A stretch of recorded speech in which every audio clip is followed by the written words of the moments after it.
country. Hear, hear. And we are taking control of the immigration system. Asylum seekers down by a third, foreign students down by 60%, temporary foreign workers down by 50%, the population equilibrated, equal. We are investigating 100% of every fraud case since this new government came to office. Hear, hear. We have the system under control. The Honourable Leader of the Opposition. Same old Liberals, same old failures. Look at the economy. He likes to blame world affairs for his failing economy, but the G7 countries have the same world economy. Yet, the Prime Minister has delivered the second highest unemployment in the G7, the worst household debt in the G7, the worst housing costs in the G7, the worst, in fact, the only shrinking economy in the G7. And, Mr. Speaker, we have 100,000 lost jobs in the last 2 months alone. Why is it that after this Prime Minister promised that he'd be the first, he's the worst in the G7? Yeah. The Right Honourable Prime Minister. Mr. Speaker, let's take a look at what's happened since this summer. The United States has lost 6,000... Écoute. Come on.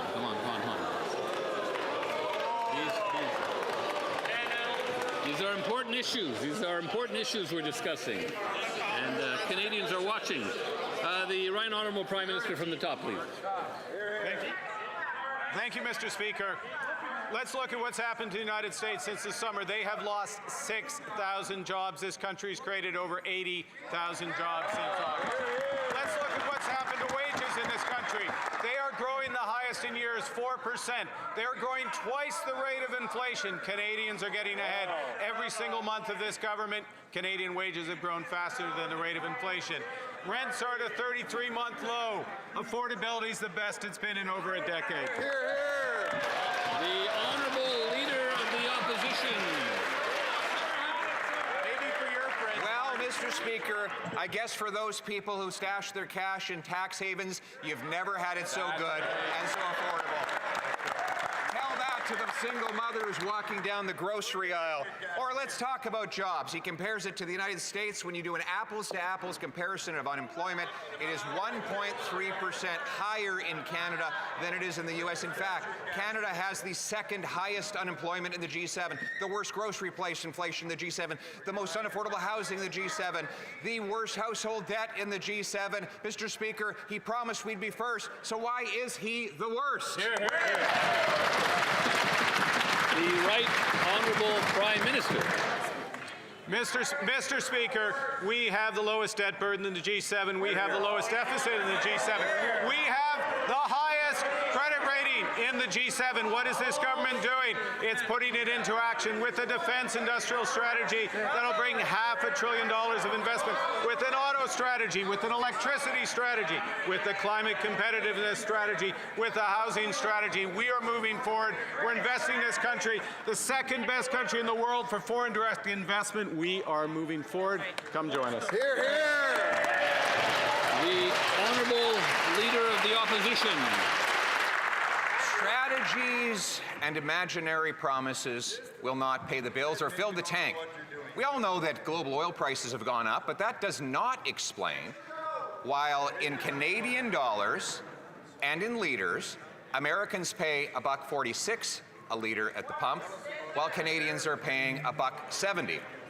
26 cents higher per liter at the pump because of this Prime Minister's anti-energy policies and his newly renamed carbon tax, the Clean Fuel Standard. Will he get rid of these policies and get rid of that tax so Canadians can have some relief at the pumps? The Right Honourable Prime Minister. Mr. Speaker, I know the member opposite was not here in the spring. It's a source of great sadness. We got rid of the consumer carbon tax. That took off 18 cents per liter. That took off 18 cents per liter. And Mr. Speaker, what matters is the rate of growth of wages relative to overall inflation. Wages growing twice the rate. Hear, hear. Hear, hear. The Honourable Leader of the Opposition. It's all an illusion, Mr. Speaker.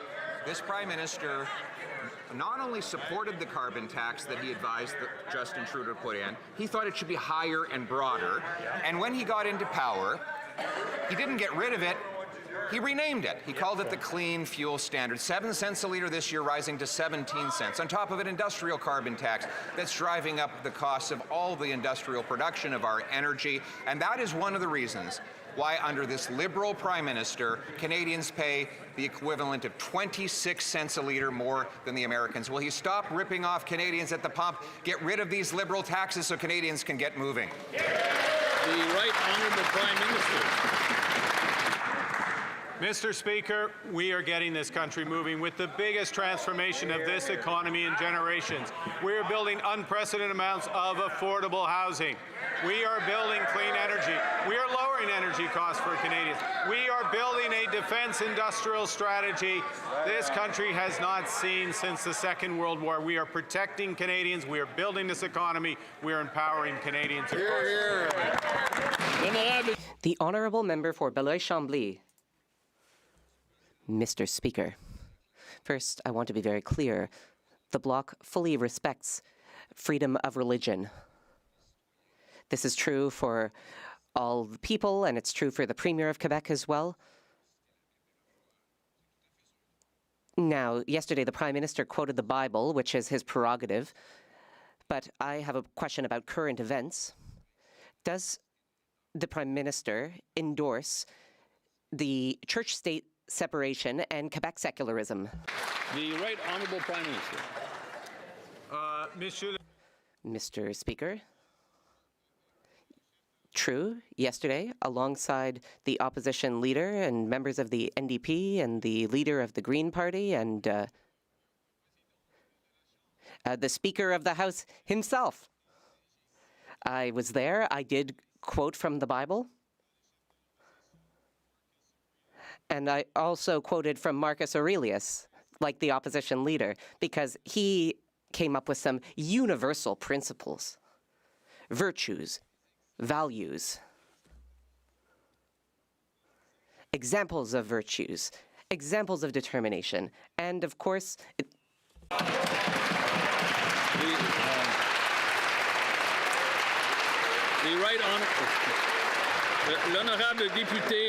the Honourable Member for Belleuil-Chambly. The first word was yes, so I guess that's clear. I assume that, like us, the Prime Minister believes that politics and religion should be different. There's the public sphere and the private sphere, and the religion should not interfere in state decisions.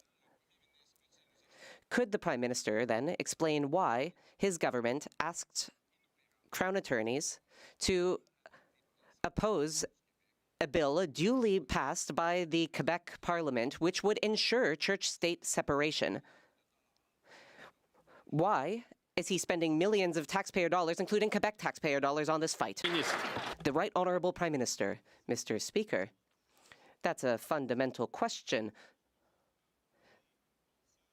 The member's question has to do with the Charter of Rights and Freedoms. It is the responsibility of the federal government to defend that charter. There is a process going on right now at the Supreme Court. We will await the result.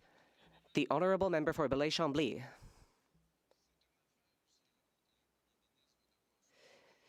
At a certain point, the Prime Minister will need to make a decision. Either he will have to acknowledge that religion can influence the affairs of the state, or he will have to stop going after Bill 21, which enshrines secularism in Quebec state institutions. The Prime Minister cannot say two contradictory things. At a certain moment, he will need to decide and give some answers. Is he in agreement with the principle of church-state separation, yes or no? The Right Honourable Prime Minister. Mr. Speaker, that is a false choice. The Bloc has made a decision with Bill C-9. It is Parliament's responsibility to protect the rights of religious people. For example, the Jewish community here in Canada, they must be protected from hatred. So why, Mr. Speaker, I'm confused about why, when the member across the way is asking questions like that while also supporting Bill C-9. While the Liberals don't control what happens abroad, they do control their policies here at home.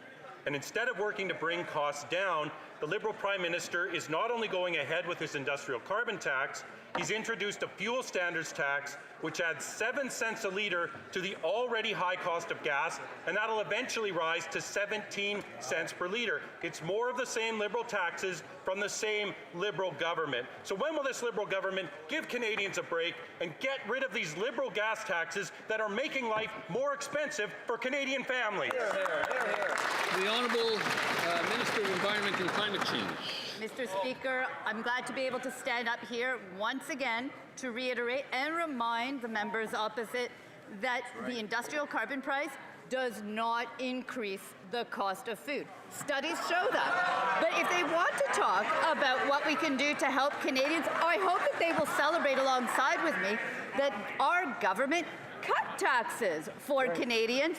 That is a win. They can talk about imaginary taxes. Over here, we're taking real action on affordability. Member for Chilliwack Hope. Canadians are paying more because of Liberal policies here at home. All G7 countries are dealing with similar external factors, but it is only this Liberal government that has caused us to have the worst food inflation and the only shrinking economy in the G7. The price of gas is 20% higher here than it is in the US, and Liberal fuel and carbon taxes are making it even worse. When will this Liberal government stop passing the buck, take responsibility for their policies, and finally cut Liberal taxes to make life more affordable for Canadians? The Honourable Secretary of State for Financial Institutions. Mr. Speaker, I don't know where that member's been, but on this side of the House, we're going to continue to focus on affordability for Canadians. We cut taxes for 22 million Canadians. We cut the GST for first-time homebuyers. We cut the consumer carbon tax. Mr. Speaker, on this side, we're going to continue to focus on and build the strongest economy in the G7. Time for that party, that leader, and that member to stop the obstruction and stop the rhetoric. Thank you, Mr. Speaker.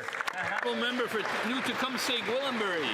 Mr. Speaker, Canadians can't afford the cost of living. And the Liberals, they think the best way to get them back on their feet is to miss 3 car payments.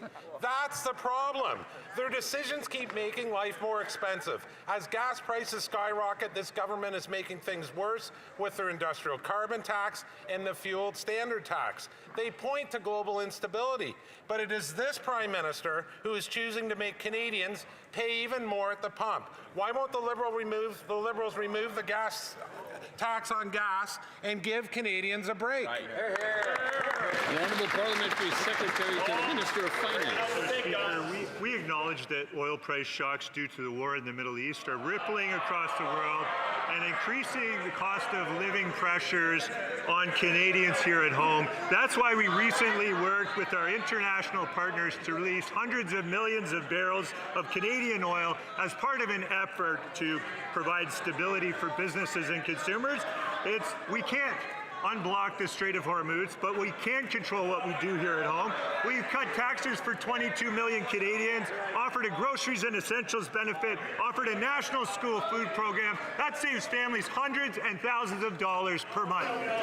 The Honourable Member for New Tecumseh Gwillimbury. Gas prices are 26 cents higher in Canada than the U.S., and Liberal policies are forcing Canadians to skip meals, defer dreams, and fall behind on bills. That's because we are the only one with a shrinking economy in the G7, as well as the worst food inflation. While Canadians are being forced into hard choices, this Liberal government has a simple choice. They can scrap the taxes that are driving up fuel costs so Canadians pay less at the pump. Will they finally take responsibility for what they can control and axe these taxes? The Honourable Minister of Jobs and Families.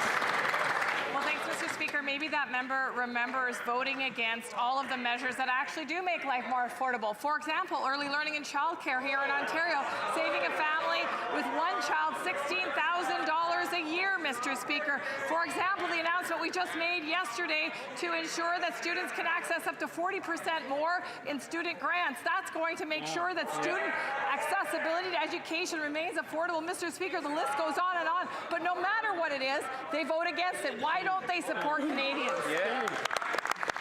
The Honourable Member for Cambridge. Mr. Speaker, every G7 country faces global headwinds, yet only one is choosing to make inflation worse through domestic policy. Canada now leads the G7 in food price inflation, carries the only shrinking G7 economy, and faces fuel costs nearly 20% higher than the United States because this Liberal government is adding an industrial carbon tax and a fuel standard tax that will reach 17 cents per litre. If the Prime Minister cannot name a single G7 country that is following this declining trend, what justification does this one have for doubling down this failed path? The Honourable Minister of Artificial Intelligence and Digital Innovation. Mr. Speaker, will they continue to talk down this economy, talk down our workers? We are building it up. Why? Because we have a plan. We have a plan to make life more affordable. We cut taxes for 22 million Canadians. We've taken the GST off first-time homebuyers, and we are investing in our auto sector, our steel sector, our aluminum sector. Why? There's a trade war on, and we are backing real families, real companies, and real jobs. Why don't they get on board and support real workers? The Honourable Member for Foothills. Mr. Speaker, we're not talking down the economy. The Liberals are bringing down the economy. But a recent survey showed that 84% of farmers think this Prime Minister is an epic failure. I'm wondering if the Prime Minister could tell me which one of his policies have made farmers so angry. Is it the fact that they're closing 7 research centres and firing hundreds of scientists? Is it because we're the only G7 country with a 35% tariff on fertilizer imports? Is it the fuel standard, the industrial carbon tax, which goes up again on April 1st? Which one of these policies is the reason the Prime Minister is an epic failure? Exactly right. The Honourable Minister of the Environment and Climate Change. Mr. Speaker, if you would like to talk about farmers and canola farmers specifically, let's talk about how the clean fuel regulations actually help canola farmers. It adds to the value of a bushel of canola, but you know what? The Leader of the Opposition may want to speak to some of his constituents. He represents the second largest canola producing riding in all of Alberta. And right next to him is a Strathcona renewable diesel facility that's going to purchase about half of Alberta's canola production. That is good for farmers. Honourable Member for Foothills. I would like the Minister to know that their fuel regulations are so complicated, has made it so expensive that 3/4 of the feedstock comes from the United States or used cooking oil from China, not canola farmers in Alberta. It is the clean fuel standard, the industrial carbon tax, an escalator tax, and tariffs on fertilizer, which are making food unaffordable and farming unsustainable. Will the Liberals realize it is their own policies that are causing these problems? Will they cancel their fuel tax, their industrial carbon tax, their escalator tax, and help make Canadians' life more affordable? The Honourable Minister of Agriculture and Agri-Food. Thank you, Mr. Speaker. Mr. Speaker, we eliminated the divisive consumer carbon price, and they're still complaining, Mr. Speaker. We know the industrial carbon tax has a negligible effect on food. If that member goes out and buys an F-150 Ford tomorrow from the highest emission contributor of steel and aluminum in this country, I can tell you he can go back to the Leader of the Opposition and get his triple because it's cheaper than what it's costing us, the GHG emissions. Thank you. The Honourable Member for Rivière. Yes, the Honourable Member for Rivière du Nord has the floor. Mr. Speaker, the Liberals keep saying that they will not comment on the ongoing Supreme Court case on Bill 21 and the Notwithstanding Clause. No interpretation?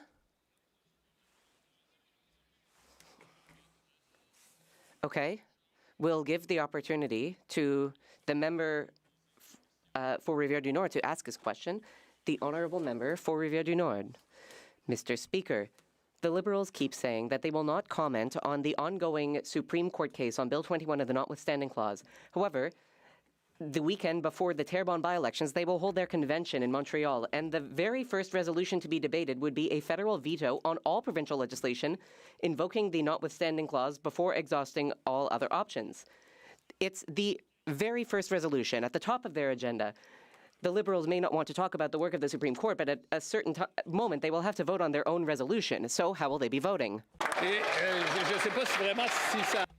I don't know if it has to do with the federal government. We're talking about a specific political party. We're talking about political party delegates at a Montreal convention. I will allow the member, however, to ask his second question.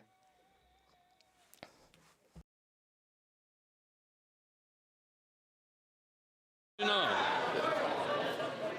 On va prendre des points. On va prendre des... This will be taken into advisement. But would the honourable member for Rivière du Nord like to ask a second question?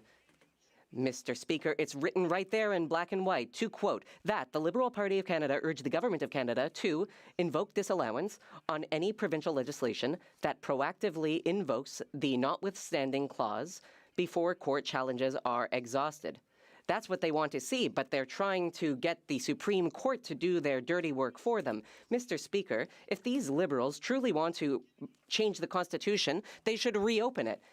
Will they have the courage to do that instead of hiding behind the court system?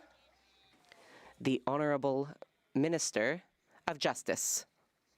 Mr. Speaker, we've been clear. The federal government has the responsibility and duty to defend the Constitution. You can defend the French language and the right of Francophones to live their lives in French while also defending the Constitution. This is not the right place to have this debate. The case is before the Supreme Court, and that is the best forum for these sorts of debates. The honourable member for Louis St. Laurent, Akiawanrock. Mr. Speaker, the Prime Minister was elected based on the promise that we would have the strongest economy in the G7. And 1 year on, that's not what we're seeing. In just the first 2 months of the year, 100,000 Canadians lost their jobs. 100,000.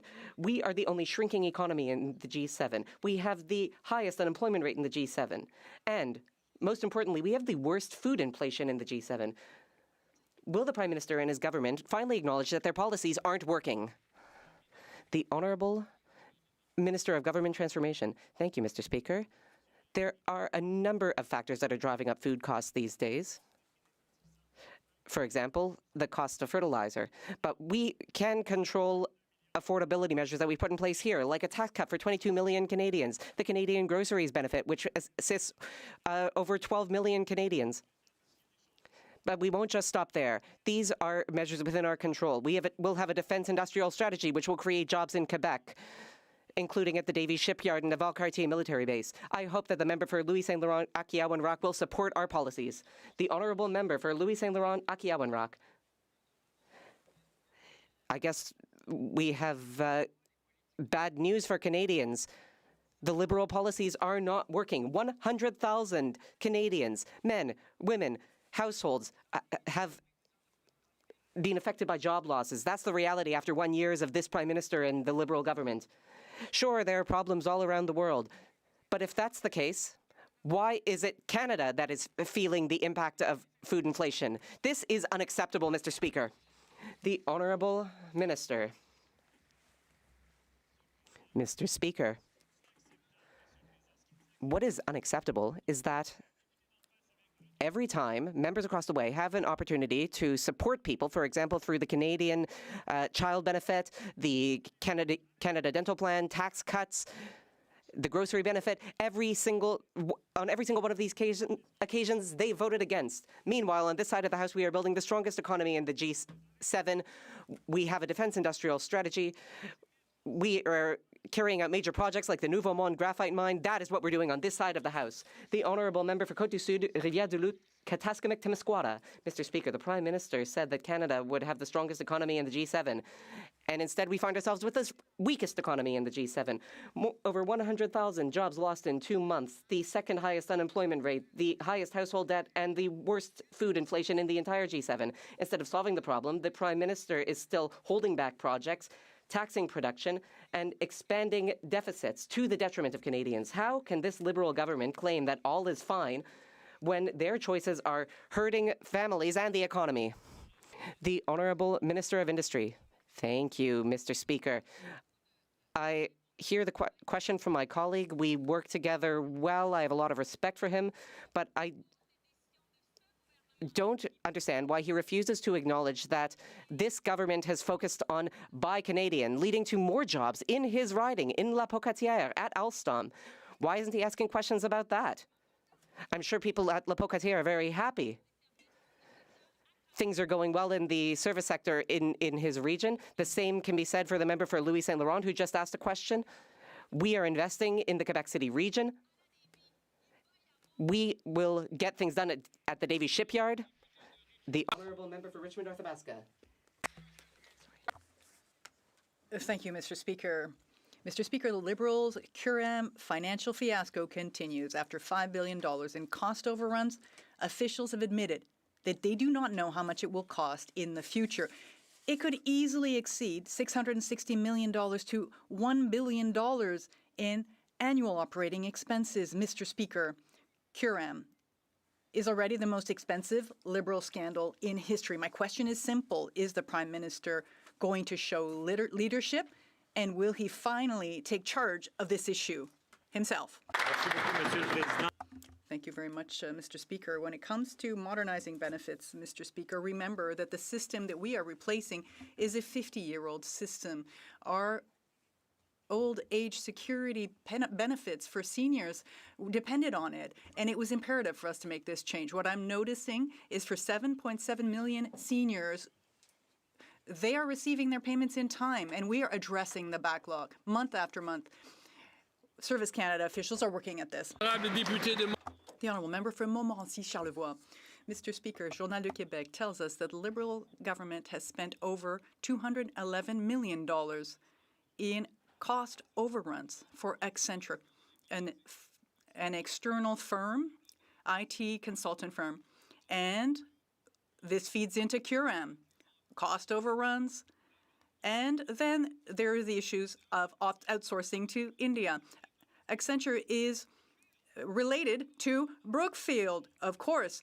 Does it make sense to the Liberals that the taxpayer money just serves to make these businesses wealthier while citizens have to pay out of their pockets?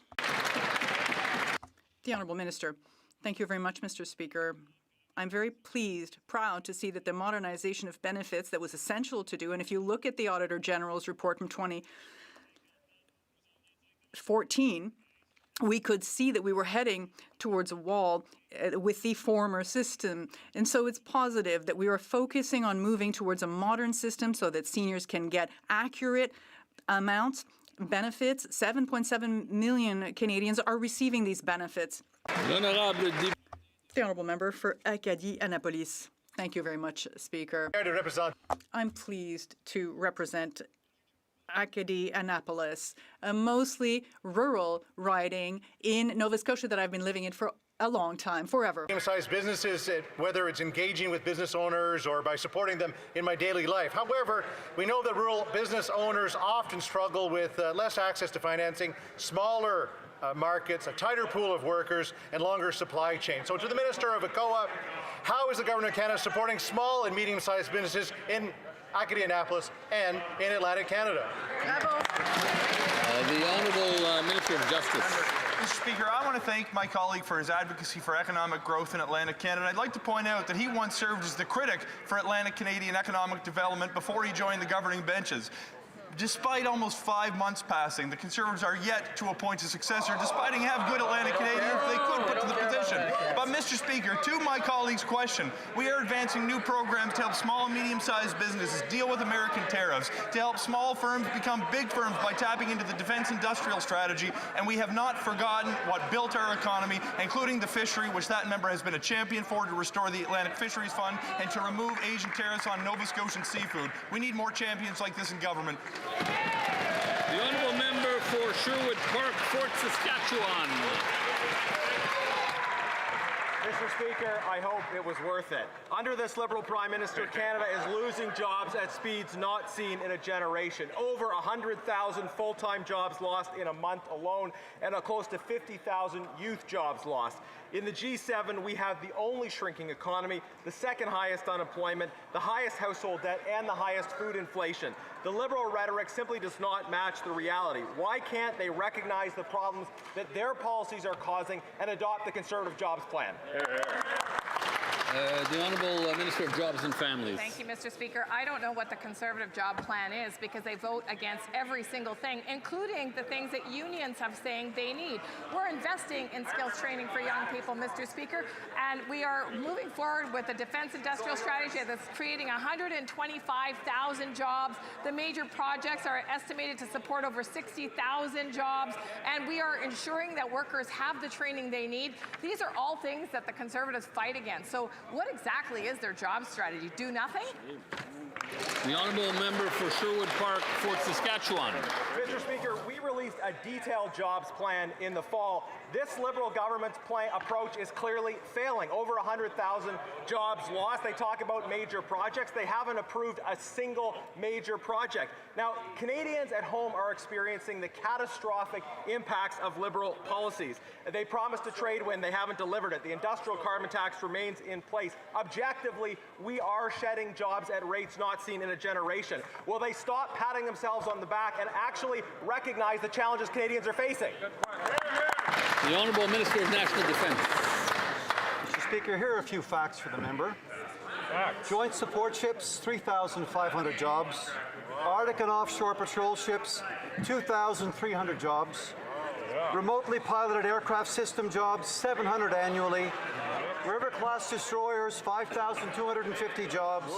Logistics vehicle modernization, 1,000 jobs. Armored combat support vehicles, 1,650 jobs. Mr. Speaker, this list goes on and on and on. The Honourable Member for Mission Matsqui, Abbotsford. Speaker, the Prime Minister promised Canadians the strongest economy in the G7. Instead, Canada now has the only shrinking economy and the second highest unemployment. We've lost over 100,000 jobs since January this year, and many of our small businesses are going to the United States. Other countries are dealing with the same problems and same global pressures.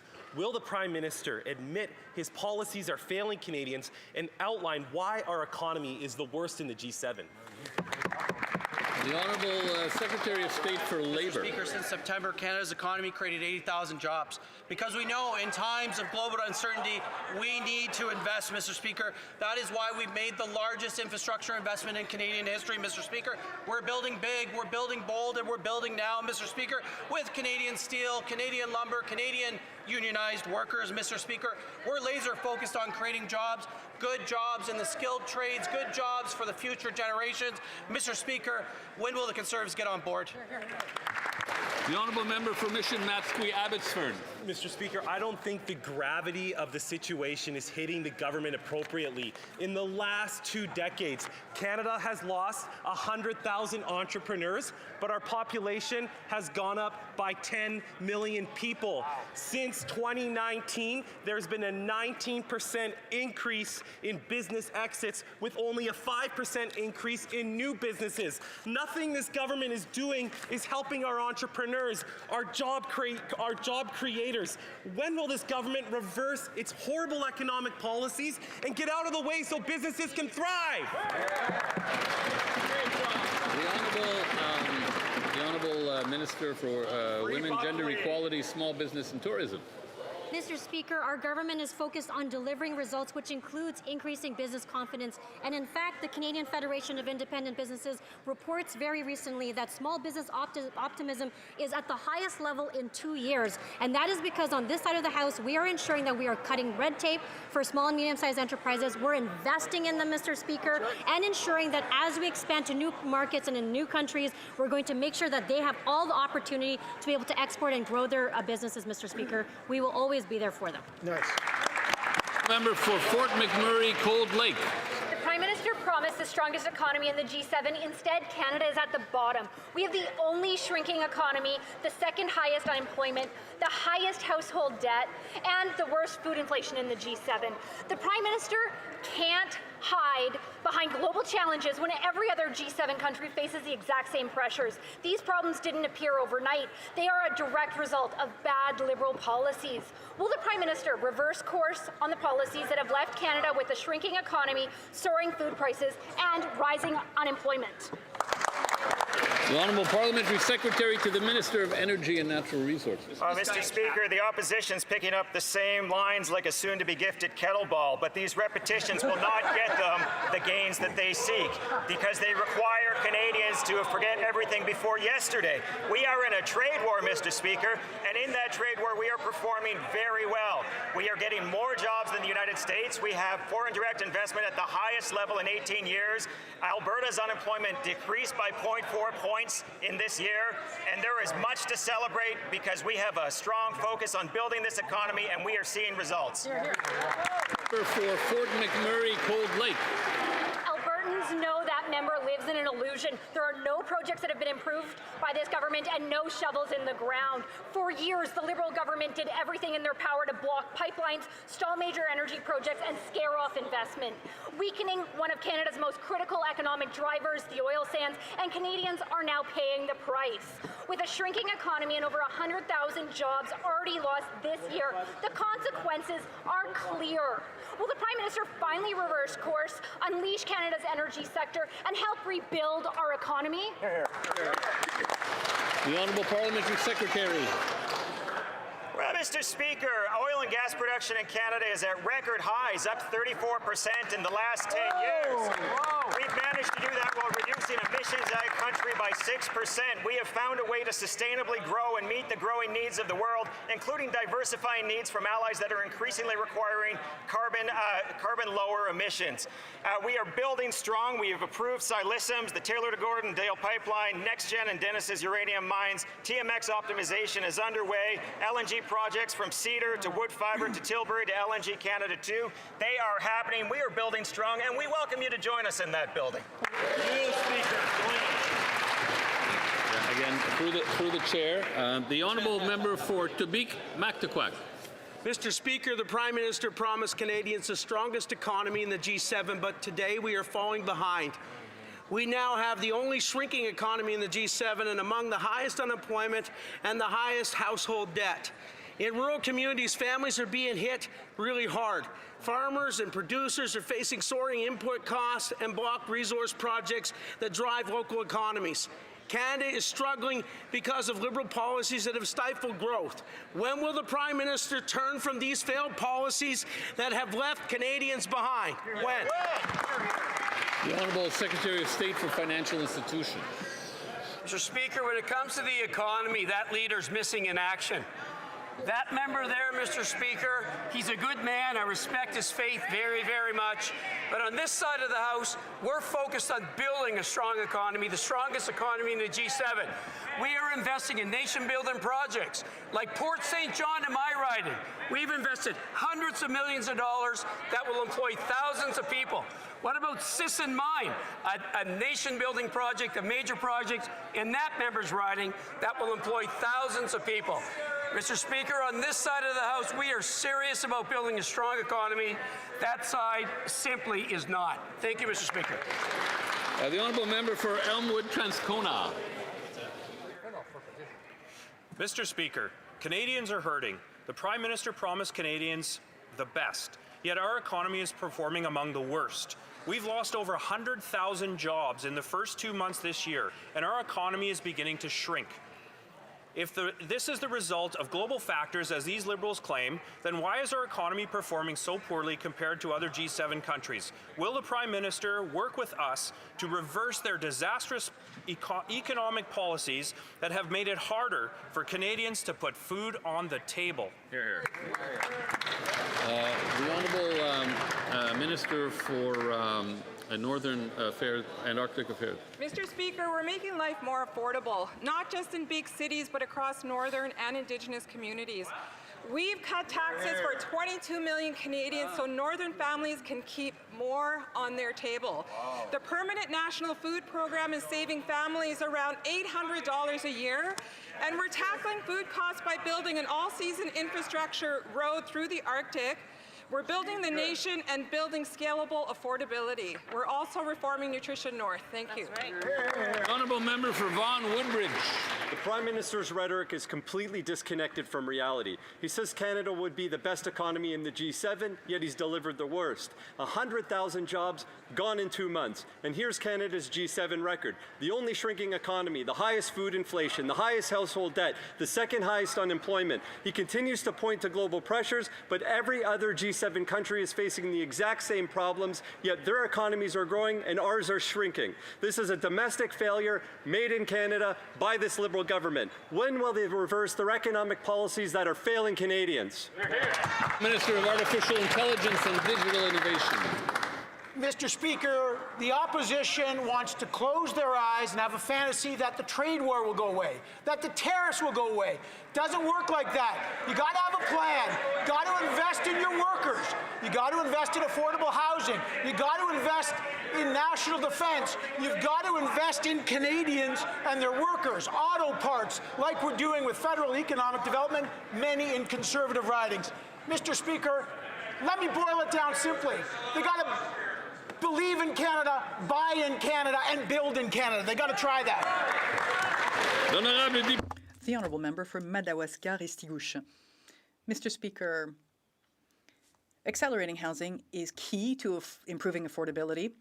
And this is why Build Canada Homes is working with partners across the county to launch more housing projects. Last week, I had an opportunity, along with my colleagues, to take part in an announcement to present excellent news to the people from New Brunswick. I'd like to ask the Minister of Housing and Infrastructure to inform the House about this recent housing announcement in New Brunswick. Thank you, Mr. Speaker. The Minister of Housing. Thank you to the Honourable Member for the question. We do have good news in New Brunswick. Through Build Canada Homes, we are working with partners to deliver 1,200 affordable housing units and potentially up to 1,500 affordable housing units. These projects will be ready to break down ground soon, and nearly half will use modern construction methods to speed up delivery.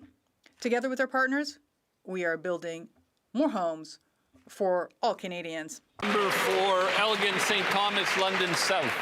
Thank you, Mr. Speaker. No community in this country will be protected from hate with legislation that threatens to imprison them for deeply and sincerely held religious beliefs. But that's precisely what Bill C-9 is going to do, a bill the Liberals are forcing to a vote today, despite the cries of millions of Canadians from multiple faiths and civil society groups that this bill will violate their civil liberties. It may appease some people like the Minister of Identity and Culture, who believes you need a black highlighter to read a holy text, but for most Canadians, they want the freedom to live out their beliefs. Will the Liberals do the right thing and reduce this divisive and toxic bill to the rubble bin where it belongs? The Honourable Minister of Justice. Mr. Speaker, one of the member's colleagues from Windsor included in her flyer those same tired talking points, and the Windsor Star spoke to some of her constituents who said that her flyer was divisive and inflammatory, was insulting to their intelligence, and that they were more concerned with the misinformation from the Conservatives than the content of the bill. Bill C-9, the Combating Hate Act, is designed to protect religious freedoms, to ensure people of faith can practice within their community of faith without fear of intimidation or obstruction, and to make sure that we recognize the moral culpability when a person is targeted for a crime on the basis of their identity. That is good policy that will keep Canadians safe. Honourable Member for Elgin, St. Thomas, London South.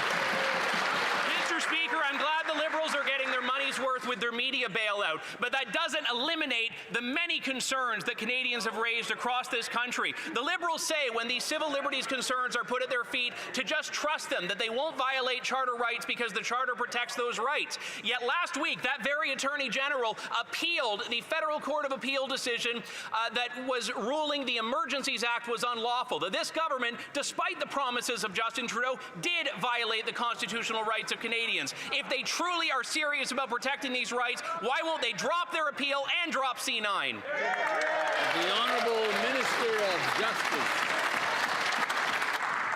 Mr. Speaker, it seems the Conservative strategy when they lose an argument is to blame the media and throw spaghetti at the wall to see what sticks. Let's actually talk about the facts.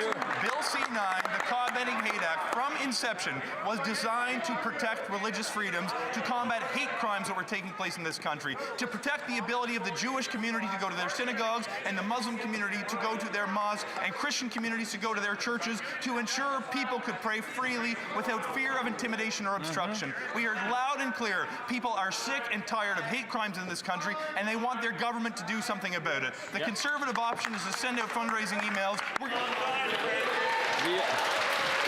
The honourable member for Sarnia, Lambton, the kids went on. Well, Mr. Speaker, the Emergency Measures Act has been ruled unlawful by the courts twice. The Liberals violated the charter rights of Canadians by freezing their bank accounts when the threat of a national security threshold was never met. They've wasted millions of dollars of taxpayer money, and now they are appealing this court decision for a third time. With an affordability crisis and a jobs crisis, will the Liberals quit wasting taxpayer monies on something that the courts have ruled twice is unlawful? The Honourable Government House Leader.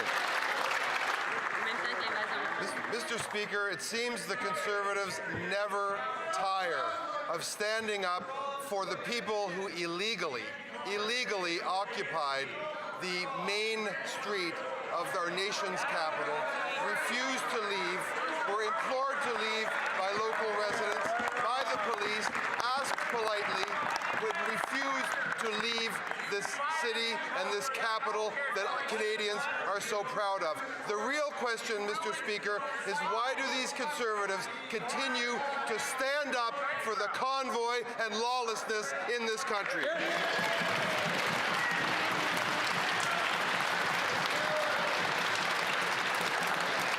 The honourable member for Avalon. Mr. Speaker, Newfoundland and Labrador are strategically located to bolster Canada's defence strategy. Our new government is committed to spending 2% of GDP on defence this year and 5% by 2035. My question is very simple. Will Newfoundland and Labrador have an opportunity to play a role in the defence strategy? Thank you, Mr. Speaker. Honourable Minister of Fisheries and Oceans. Speaker, my colleague from Newfoundland and Labrador is completely right. Our province is made for this moment. And that's why I was proud last week to announce a federal investment of $16 million in Newfoundland and Labrador companies to build a stronger industrial base for defence manufacturing in our province. That means good jobs for Newfoundlanders and Labradorians, to build more of what Canada needs at this time, to stay strong, secure, and sovereign. The honourable member for Nanaimo, Ladysmith. On the West Coast, we don't just live near the ocean, Mr. Speaker, we live on it. Time on the water is how we connect with friends, clear our heads, and put food on the table. It's practically therapy, and you might even catch dinner.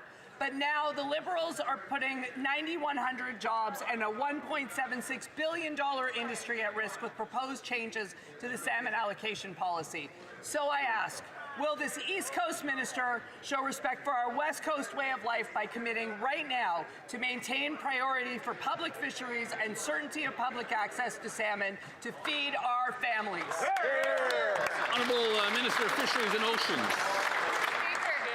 Lessons from the other side on standing up for harvesters. What I will remind this member, the opposition, I spoke to this yesterday. We had a one-year consultation on a policy that was not reviewed since 1999. The 1 year open, we will have, we're working through what we heard, and we will have a decision in due course, and I will let that member know. No decision has been made. The honourable member for Vancouver Kingsway. Mr. Speaker, Donald Trump's attack on Iran is not only illegal and causing death and destruction, it is spreading economic chaos around the globe. Canadians are now seeing sky-high gas prices, and the cost of products from fertilizers to food are going to soar, bringing pain to every household. Economists predict the world will face massive turmoil for years to come. What does the Prime Minister say to Canadians who are suffering serious financial harm as a result of the senseless war that he and the Conservatives supported? Hear, hear.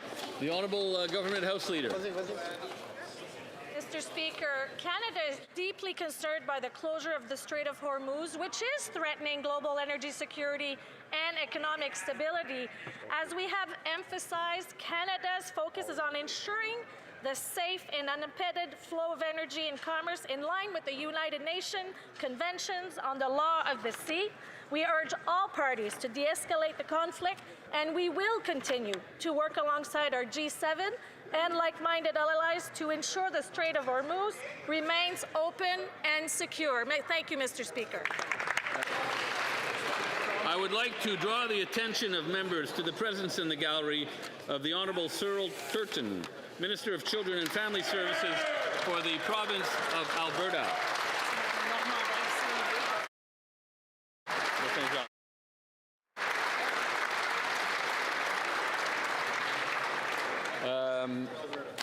L'honorable député de Saint-Jean. The honourable member for Saint-Jean. Mr. Speaker, earlier you refused a question from my colleague for Rivière-du-Nord. The underlying issue with that question was whether the government will use a veto on the notwithstanding clause. I would submit that the answer to that question specifically has to do with the federal administration. Following your reasoning, Mr. Speaker, I could not ask a question about the House administration. I would not be able to do it if, for example, it also has something to do with something raised by the National Assembly of Quebec. For example, if I was asking about an inquiry on Kuram,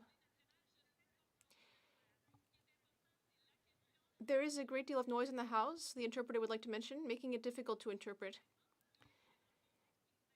Also, I would submit that in the current situation that we're discussing, it is important to consider who is making the request.